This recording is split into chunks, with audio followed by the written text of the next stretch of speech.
Olá, bom dia, seja muito bem-vindo ao Noticidade Manhã desta quinta-feira, dia 26 de junho. Que o nosso dia seja produtivo e muito positivo em todos os sentidos. E a gente começa esta edição com as informações do trânsito na nossa região. 7 em ponto, e quem nos traz toda a prestação de serviço com as informações do trânsito é o Renato Diniz nesta manhã. Bom dia, Renato.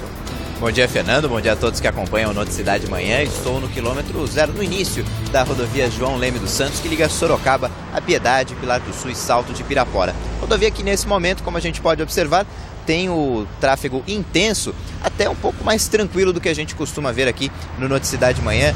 O motorista só diminui um pouco a velocidade um pouco mais à frente, que a gente observa, onde tem algumas lombadas, entradas de condomínios e de empresas, mas sem dificuldades para o motorista que trafega nesse instante pela rodovia João Leme dos Santos. A mesma situação na rodovia Castelo Branco, na rodovia Raposo Tavares, que a gente também está pertinho da altura do quilômetro 102 da Raposo Tavares. O tráfego é intenso, um pouco maior nas pistas marginais, no sentido capital. O motorista vai enfrentar um pouquinho de lentidão já na chegada à cidade de São Paulo.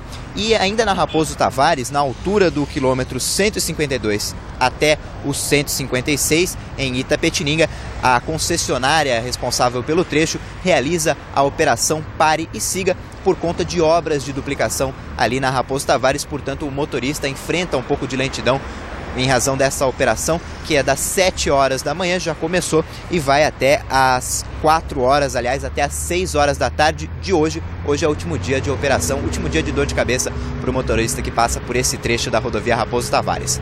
Fernando. Ok, Renato. A gente fala agora de uma polêmica.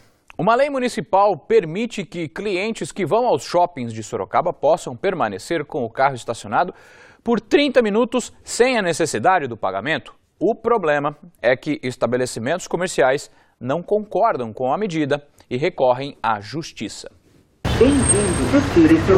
Encontrar vaga em estacionamento de shopping não é tarefa muito fácil. E olha que às vezes é só para uma paradinha rápida. O ruim é ter que pagar o valor da hora sem nem mesmo usar o serviço. Este shopping de Sorocaba oferece 30 minutos de graça no estacionamento. E olha que dá para fazer muita coisa. Eu só passei, ver o saldo no banco. Comprar uma bermuda. Ótimo, para mim é sempre o suficiente. Desde maio deste ano, uma lei municipal determina que todos os shoppings devam oferecer 30 minutos de gratuidade nos estacionamentos. Uma boa notícia aos motoristas, mas na prática não é bem assim. Este shopping, por exemplo, conseguiu uma liminar da justiça para não oferecer o serviço. Uma liminar suspende a exigência para o estacionamento. Aqui, o motorista pode ficar apenas por 15 minutos sem pagar. 15 minutos você mal consegue, você perde na cancela mesmo, até chegar na cancela. Você vai e gasta no shopping e faz os gastos da gente. O presidente da Comissão de Defesa dos Direitos do Consumidor da OAB de Sorocaba explica que a lei permite a decisão, mas o caso não está encerrado. Como ainda é uma decisão ainda provisória, então não tem como o consumidor fazer alguma reclamação nesse sentido. Então o shopping, no caso, está sob uma determinação judicial. Então isso realmente, infelizmente, afeta o direito do consumidor, mas não há o que se fazer no momento. Se o consumidor se sentir lesado, deve procurar outro centro de compras. A única maneira realmente do consumidor mudar esse cenário é procurar estabelecimentos que não cobrem ou que deem uma carência para o consumidor poder usar o estacionamento sem poder ter nenhuma despesa aí a mais aí no seu custo.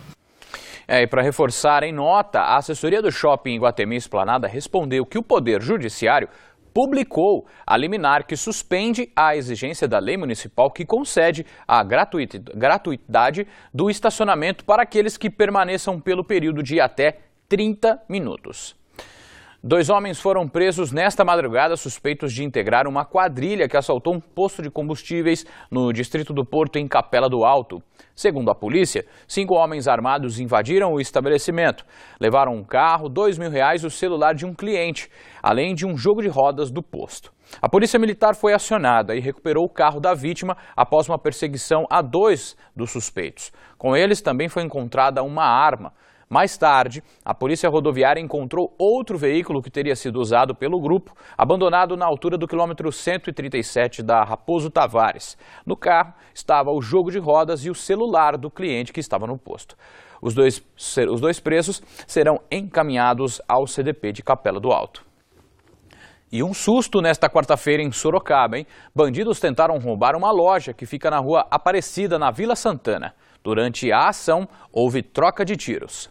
Os bandidos chegaram nesse veículo. O crime foi por volta das 4 horas da tarde. Segundo a Polícia Militar, 3 suspeitos, entre eles 2 menores, entraram no estabelecimento e renderam o funcionário. Um deles estava armado. Por meio de denúncia anônima, a PM chegou no local. Houve troca de tiros e um dos suspeitos foi baleado. O homem foi levado para o hospital regional, mas não resistiu.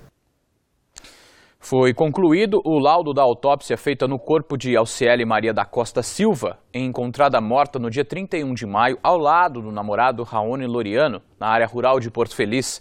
Segundo a Polícia Civil, foi constatado que a mulher foi morta com 5 tiros.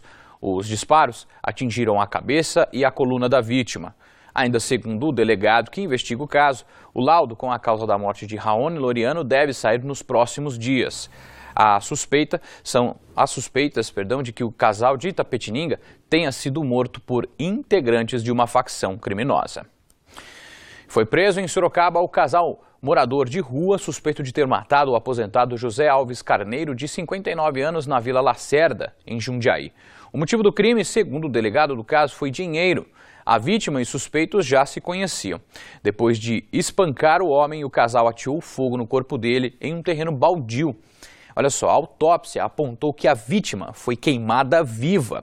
Os suspeitos foram encaminhados ao Centro de Triagem de Campo Limpo Paulista. 7 horas e 10 minutos e continua pelo segundo dia consecutivo a greve dos funcionários do Hospital São Vicente de Paulo, em Jundiaí. Os trabalhadores pedem aumento de 20% no salário. Segundo o hospital, 95% dos funcionários ainda trabalham normalmente. Agora, pela manhã, os funcionários devem fazer uma passeata até a Câmara Municipal para reivindicar a melhoria. E a situação do Hospital São Vicente é mesmo complicada. Olha só, um pedaço de gesso do teto da UTI caiu em cima de uma paciente. Nossa equipe entrou em contato com a assessoria do hospital e, por telefone, fomos informados que a mulher sofreu escoriações, mas o estado de saúde dela, felizmente, não foi afetado. Nesta quarta-feira, a Câmara Municipal de Sorocaba realizou a última audiência pública sobre a reformulação do plano diretor da cidade. Vamos acompanhar. Para a quinta audiência foram convidados sindicatos e associações de bairro. O texto do plano diretor é de autoria da Prefeitura e indica como deve ser o crescimento urbano de Sorocaba. Entre outros pontos, limita os novos prédios a 7 andares e altera o tamanho de lotes. O representante de moradores da região de Caputera criticou a limitação proposta em lotes do bairro. Se de repente houvesse um movimento na Amazônia e começasse a cortar tudo, não que não estão cortando, mas de uma maneira interesseira das pessoas que têm serrarias, das empresas e tal. Seria impactante, né? Numa escala bem menor, infinitivamente menor, é a questão da Caputera. O presidente da Associação de Moradores de Piazza de Roma pediu que a votação do plano fosse adiada, porque para ele não houve participação popular. Como exemplo, ele citou o plano de Dracena, cidade em que morou. Ainda criticou a ausência de representantes da prefeitura nas discussões. Isso é uma falha gritante, porque como que você me manda um projeto para uma Câmara Municipal, o Poder Executivo manda para o Legislativo e não tem ninguém para contestar, para mostrar por que foi feito o projeto dessa forma. Quer dizer, é chamar todo o povo de burro. Se o assunto é de interesse das futuras gerações, o diretor de um colégio do Éden trouxe alunas e apresentou propostas discutidas em sala de aula. O empreendedor vai implantar um bairro, vai implantar uma vila, vai implantar residências ali, além de ser de obrigação parte elétrica, parte de água, esgoto, pavimentação, também tem que ser exigido dos empreendimentos urbanos a construção desses reservatórios de contenção. Rafaela, de 10 anos, está em férias e, mesmo assim, veio representar os alunos. É uma honra participar. de um debate desses, assim, poder se manifestar. E eu acho que é muito importante as crianças também darem a sua opinião, por causa que às vezes os adultos subestimam muito as crianças. Mas a gente pode dar ideias brilhantes. Nas últimas semanas, participaram da discussão sindicatos da construção civil e habitação e universidades. A última audiência pública sobre o plano diretor não encerra o assunto. Com as críticas e sugestões feitas no Legislativo, os vereadores ainda podem apresentar emendas ao projeto de lei. Você viu a lucidez da criança? Impressionante, né? Apenas 10 anos, né? Muitos adultos deveriam ter a mesma consciência. Por meio de nota, a Prefeitura de Sorocaba informou que todas as questões referentes ao plano diretor seriam discutidas em audiências públicas na Câmara Municipal, o que nós vimos que foi feito. E sobre os questionamentos da falta de representantes do Executivo nas audiências, a assessoria de imprensa não se posicionou. Olha, os advogados que usam o Fórum Trabalhista de Tietê agora vão ter mais facilidade. Tudo por conta da nova medida de digitalização dos processos. Olha só. A Vara do Trabalho de Tietê, inaugurada há quase 19 anos, tem 5.500 processos entre tramitação e execução. Do total, 1.132 deram entrada este ano. A partir desta quarta-feira, pastas e caixas não vão mais ser recebidas. Os documentos permanecem arquivados, mas somente processos eletrônicos vão ser aceitos na Vara. O sistema, que compartilha tudo pelo computador por meio de uma senha para cada advogado, foi implantado simultaneamente em mais 9 fóruns e varas. Essa é uma das últimas varas que está sendo instalado esse programa. Deve ser concluído, as últimas varas devem ser concluídas no dia 2 de julho, né? Com a parte lá de Taubaté e São José dos Campos. O processo judiciário eletrônico, lançado há 8 anos, foi criado para pôr fim à tramitação dos autos em papel em todo o poder judiciário do país.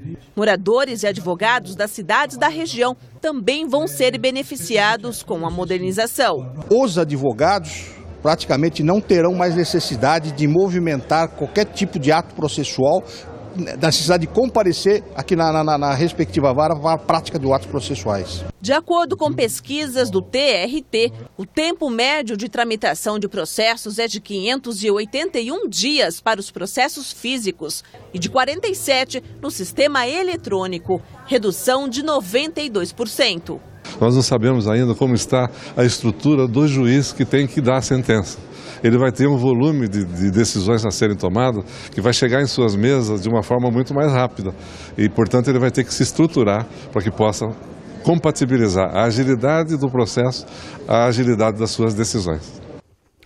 E agora nós vamos à redação do SBT Manhã, na capital, para saber os destaques desta quinta-feira. Um dos suspeitos de ter matado um policial foi preso em Poá, na Grande São Paulo. O soldado, que estava desaparecido desde a última sexta-feira, foi encontrado morto na manhã de terça-feira em Suzano, na região metropolitana da capital. Todas as informações com a repórter Larice Neves. Demerson Andrade de Carvalho, de 21 anos, foi preso em Poá, na Grande São Paulo.